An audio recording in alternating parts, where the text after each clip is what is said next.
Assalamualaikum warahmatullahi wabarakatuh. Perkenalkan nama saya Praskovic Gransa.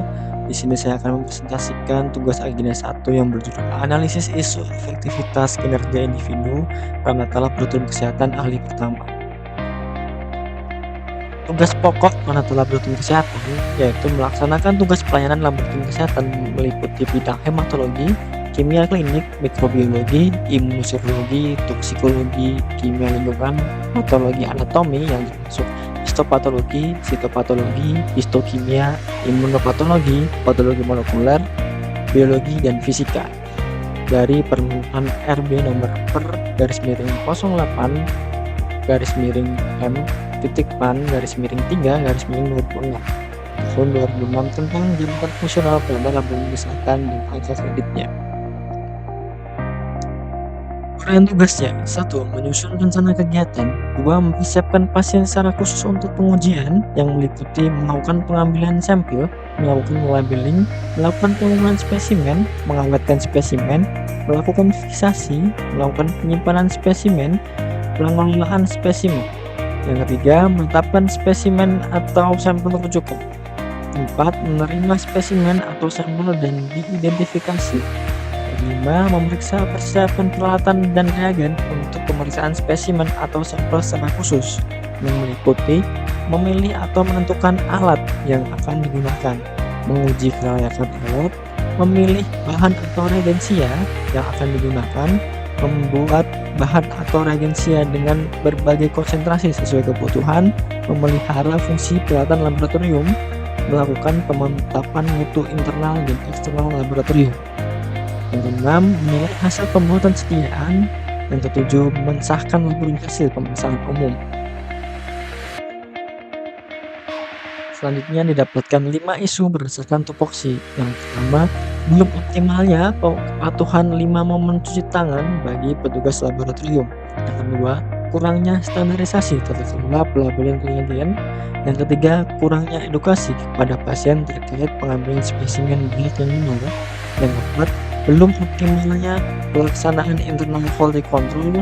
Yang kelima, belum tersedianya media edukasi untuk pasien terkait fungsi dan proses pemeriksaan laboratorium.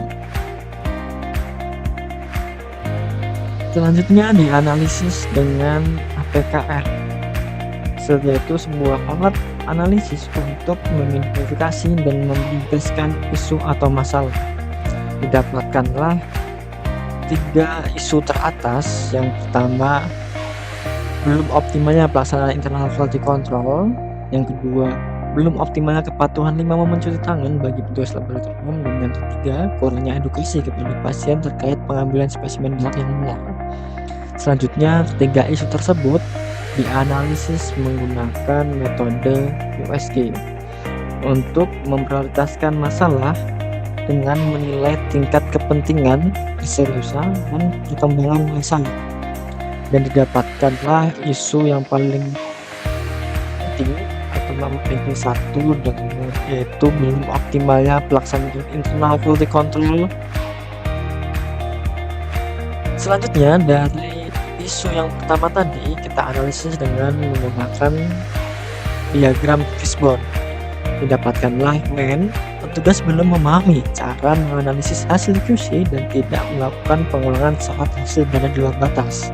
Material, rekapan, dan dokumentasi analisa QC belum tersedia, dan sistem LEIS belum optimal mendukung pelacakan hasil QC. Mesin, terjadi kesalahan acak atau sistemik akibat ketidakstabilan fungsi alat. Metode, QC belum dianalisis menggunakan grafik Levi Jennings dan belum diterapkan aturan Masgard sebagai aturan interpretasi. Selanjutnya, dari isu utama dan akar masalah, dan akhirnya adalah alternatif solusi. Untuk akar masalah yang pertama, petugas belum memahami cara menganalisis hasil QC dan tidak melakukan pengulangan saat hasil berada di luar batas. Alternatif solusinya melakukan sosialisasi dan pelatihan singkat pemahaman grafik QC dan aturan Masgard kepada petugas laboratorium. 2. Akar masalah rekapan dan dokumentasi analisa QC belum tersedia, dan sistem LEIS belum optimal mendukung pelacakan hasil QC. Alternatif solusinya menelaah dan merevisi SOP PEP laboratorium guna memastikan adanya format dan prosedur pencatatan QC ulang yang terstandar. Untuk masalah yang ketiga, terjadi kesalahan ekosistemik akibat ketidakstabilan fungsi alat. Alternatif solusinya melakukan pemeriksaan dan pemeliharaan alat secara rutin serta kalibrasi jika diperlukan untuk menjamin akurasi hasil quality control. Untuk masalah yang keempat, QC belum dianalisis menggunakan grafik Linux dan belum ditetapkan aturan WestGuard sebagai acuan interpretasi.